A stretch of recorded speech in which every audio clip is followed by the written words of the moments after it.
ये मूवी एक लड़की टियान जियाओ जियांग के बारे में है जिसका टैरो कार्ड्स पर बहुत विश्वास होता है और वो अपना हर काम टैरो कार्ड्स के मुताबिक करती है, चाहे वो अपने बचपन के दोस्त ली सू हाओ को प्रपोज ही क्यों ना करना हो। और उनका कॉलेज बिल्कुल बॉलीवुड की मूवीज की तरह है जहाँ पढ़ाई के अलावा सब होता है, स्पोर्ट्स, डेटिंग, डांसिंग और टियान का बनाया हुआ टैरो कार्ड क्लब भी शामिल होते हैं। उनके कॉलेज में एक MI लिस्ट है यानी मिशन इम्पॉसिबल की, जिसमें वो लोग शामिल हैं जो कभी डेट नहीं कर सकेंगे। टियान और ली दोनों फिजिक्स डिपार्टमेंट के स्टूडेंट्स होते हैं। टियान की बेस्ट फ्रेंड और रूममेट सोंग यी जिंग जो फाइन आर्ट्स की स्टूडेंट है और कैंपस की मिस ब्यूटी है, मगर उसके फैशन सेंस का सारा क्रेडिट टियान को जाता है जो उसके लिए बेहद खूबसूरत कपड़े स्टिच करती है। सोंग लड़कों में काफी मशहूर होती है जिसमें उनके कैंपस का हैंडसम तरीन लड़का डैनी लो भी शामिल होता है। टियान ली को सोंग से मिलवाती है और उसके बाद ली तो जैसे सोंग का पर्सनल फोटोग्राफर बन चुका होता है। टियान जब भी अपनी मोहब्बत के इजहार करने का सोचती है तब उसके टैरो कार्ड्स में उसके साथ कुछ बुरा होने का बताया जाता है और इनकार के डर से वो आज तक ली से अपनी मोहब्बत का इकरार नहीं कर पाती। मगर एक दिन उसके टैरो कार्ड में लवर्स का कार्ड निकलता है जिसको देखकर वो बहुत खुश होती है। उस दिन वो तीनों एक कैफे जाते हैं जहाँ टैरो कार्ड की सारी निशानियाँ पूरा होता देख टियान बहुत खुश होती है और ली को प्रपोज करने ही लगती है कि उतनी देर में ली सोंग को प्रपोज कर देता है और सोंग घबरा कर कहती है कि वो अपने फैंस की वोटिंग से उसको डेट करना डिसाइड करेगी और ये कहकर वहाँ से चली जाती है। टियान का दिल तो जैसे टूट ही जाता है और वो हर टूटे हुए आशिक की तरह अपने फेवरेट नॉवल नगर फॉरऑन की गजलें सुनती है। सोंग इस वोटिंग को और मजेदार बनाने के लिए एक चैलेंज अनाउंस करती है जिसके मुताबिक MI के टॉप 3 लड़कियों को डेट करवाने में अगर ली कामयाब हो जाए तो सोंग ली के साथ डेट पर जाएगी। ये सुनते हुए ली टियान से उस चैलेंज को मुकम्मल करने के लिए मदद मांगता है मगर वो इनकार करती है और वो दोनों शर्त लगाते हैं कि जो ज्यादा जोर का पंचिंग मशीन को पंच मारेगा उसकी सुनी जाएगी। इसी में टियान गलती से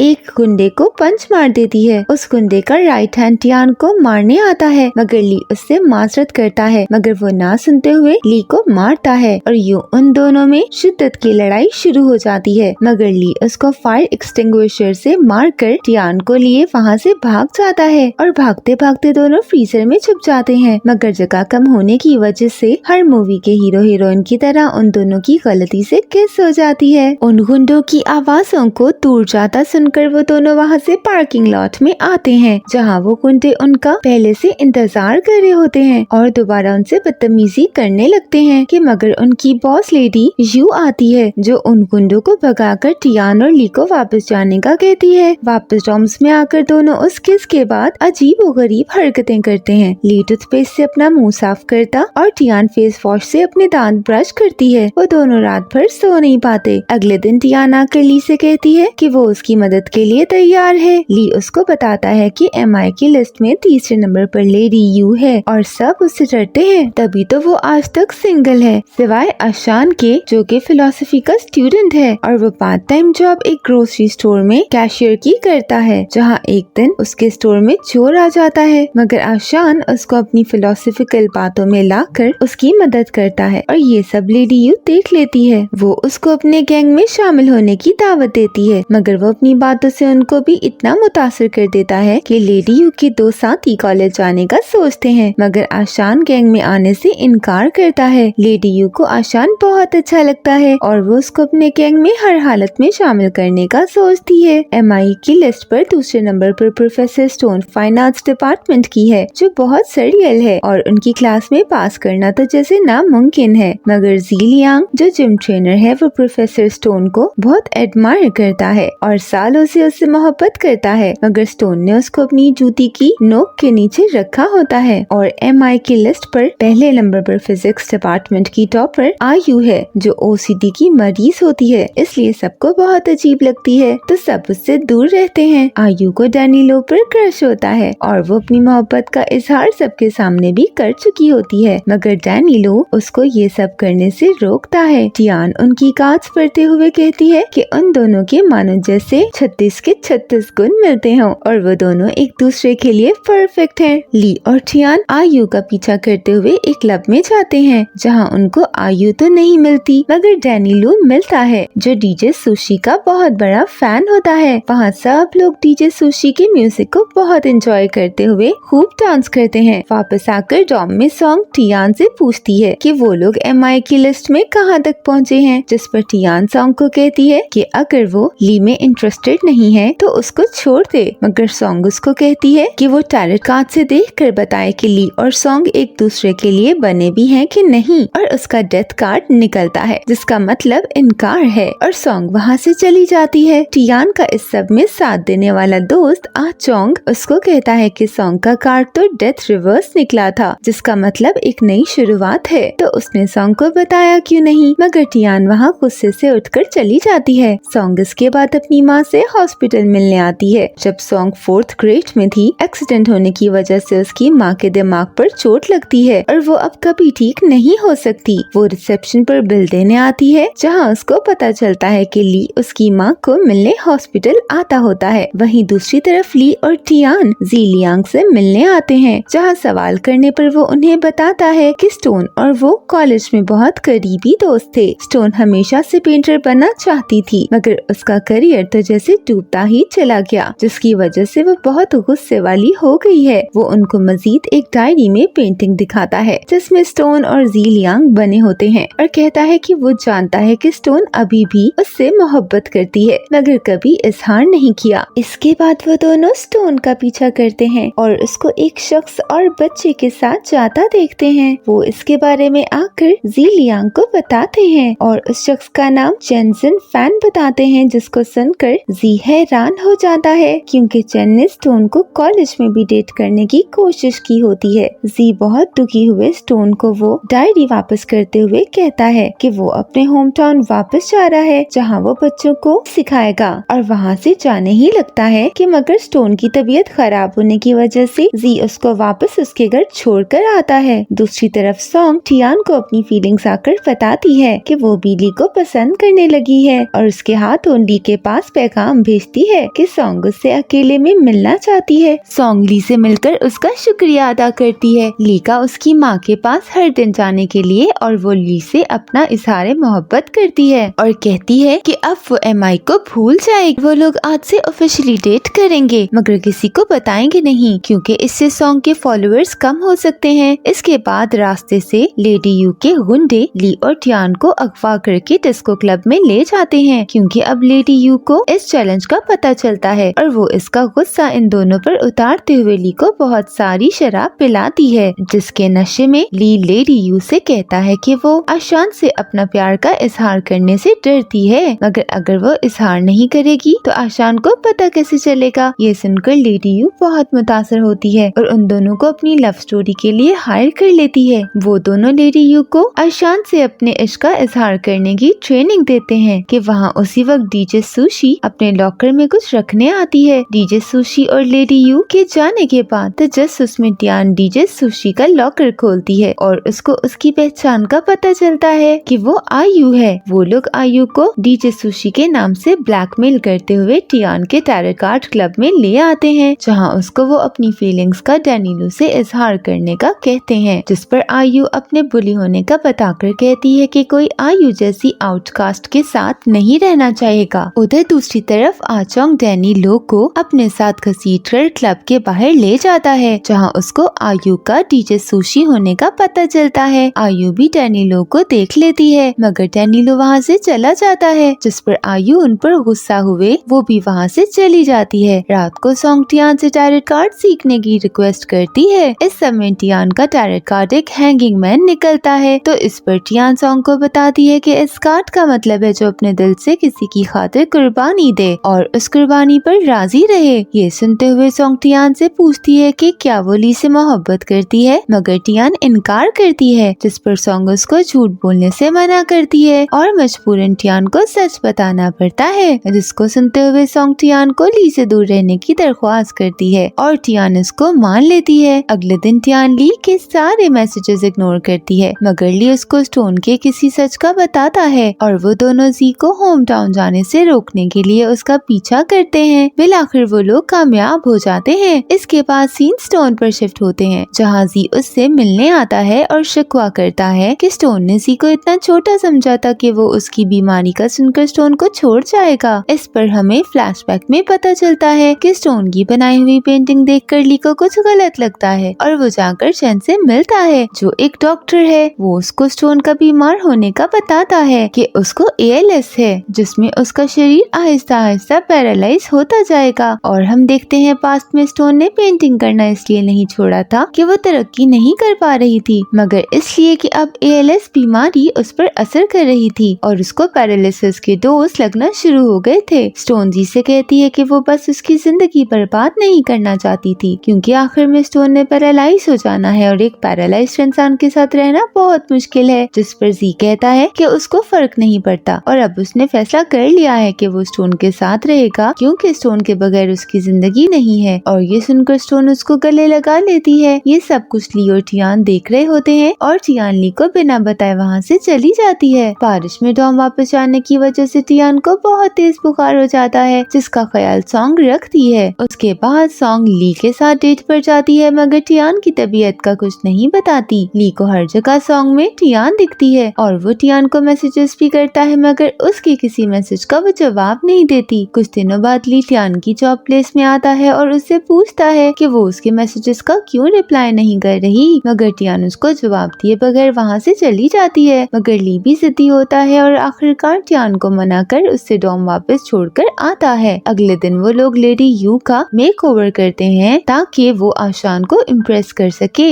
आशान पहले तो लेडी यू को देखकर बहुत इम्प्रेस हो जाता है, मगर फिर उसको इग्नोर करते हुए बस में चला जाता है, जिसके पीछे लेडी यू भी जाती है और उसको मूवी देखने की ऑफर करती है। उतनी देर में कुछ गुंडे बस में चढ़कर एक शख्स को तंग करते हैं, तो उनको रोकने के लिए लेडी यू आगे बढ़ती है, मगर वो गुंडे लेडी यू को मारते हैं। ये देखते हुए ड्राइवर उनको पुलिस की धमकी देता है और पुलिस के नाम से डरते हुए वो लोग वहाँ से भाग जाते हैं। लेडी यू हॉस्पिटल में अपनी खराब किस्मत को लेकर रो रही होती है कि वहाँ आशान आकर लेडी यू को खाना खिलाता है। लेडी यू उससे अपने प्यार का इजहार करती है और यहाँ हमें मालूम पड़ता है कि आशान भी लेडी यू को पसंद करता होता है। फ्लैशबैक में वो ग्रोसरी स्टोर का सीन दिखाया जाता है जहाँ वो लेडी यू को इस आदमी की मदद करते देखता है और MI की लिस्ट में एक और लड़की को उसका प्यार मिल जाता है और अब सिर्फ आयु और डैनिलो बचे हैं। टियान वहाँ से भी चुपचाप निकल जाती है, मगर ली उसका पीछा करता है और उससे ली को इग्नोर करने की वजह पूछता है, जिस पर टियान को गुस्सा चढ़ जाता है और वो ली को खुद से दूर रहने का कहती है और झूठ बोलती है कि उसके बॉयफ्रेंड को अच्छा नहीं लगेगा कि वो दोनों साथ रहें, और ये कहकर वहाँ से चली जाती है। ली बहुत दुखी होता है और उसको सॉन्ग मिलने बुलाती है, जहाँ वो ली के लिए बहुत से खाने बनाती है और वहाँ वो ली को किस भी करती है, मगर ली बस उसको देखता रहता है। सॉन्ग ली के साथ उसी डीजे सुशी के क्लब जाती है और वहाँ टियान भी आती है, जिधर डैनी लू सबके सामने डीजे सुशी का राज खोलता है। और यहाँ हम फ्लैशबैक में देखते हैं कि डैनी लू को आयु को सबको बुली करता देख बहुत गुस्सा आता है और वो सबको रोकता भी होता है और इसी सब में उसको भी आयु से मोहब्बत हो जाती है और UMI की लिस्ट की आखिरी लड़की को भी उसकी मोहब्बत मिल जाती है। उनकी सक्सेस पर लेडी यू पार्टी रखती है, जहाँ टियान शराब के नशे में टुन होती है कि वहाँ वही बस वाले गुंडे आकर लड़ाई शुरू कर देते हैं। यहाँ सीन्स खत्म हो जाते हैं और टियान का अपने डॉम में उठने का सीन दिखाया जाता है, जिधर वो कॉलेज के लिए लेट हो जाती है। क्लास में उसको डैनिलो और बाकी लड़कों से ली का हॉस्पिटल में होने का पता चलता है। वो उधर आती है तो सॉन्ग उसको बताती है कि सॉन्ग को बचाते हुए ली को गुंडे ने चाकू मार दिया था और वो टियान को उन दोनों से दूर रहने का कहती है। टियान के जाने के बाद अचौंक सॉन्ग उससे कहकर झूठ बोलने की वजह पूछता है, मगर वो वहाँ से चली जाती है। टियान वापस आकर बहुत ज्यादा रोती है और अपने ली के साथ बिताए हुए पलों को याद करती है। वहीं दूसरी तरफ कोमा में ली की यादें दिखाई जाती हैं, जहाँ दोस्तों हमें पता चलता है कि ली तो बचपन से ही टियान से इश्क करता होता है और कैसे टियान ली को सॉन्ग से मिलवाती है, जो बाद में उसकी फोटोग्राफी करने लग जाता है। अब हैरत की बात यह है कि ली अगर टियान से मोहब्बत करता है तो उसने सॉन्ग से क्यों उसको पसंद करने का इकरार किया था, इसलिए क्योंकि सॉन्ग ली को कहती है कि वो उसको सबके सामने प्रपोज करे, क्योंकि उसके फॉलोवर्स कम होते जा रहे हैं और अपने फॉलोवर्स को और बढ़ाने के लिए वो ये सारा चैलेंज रखती है। मगर ली को ये टियान को बताने से इनकार करती है और ली को चोट सॉन्ग को बचाते हुए नहीं बल्कि टियान को बचाते हुए लगती है। ली को एक हफ्ते बाद होश आता है और वो टियान का पूछता है, जिस पर सॉन्ग झूठ बोलती है कि वो हॉस्पिटल आई ही नहीं है। कॉलेज में सब ली का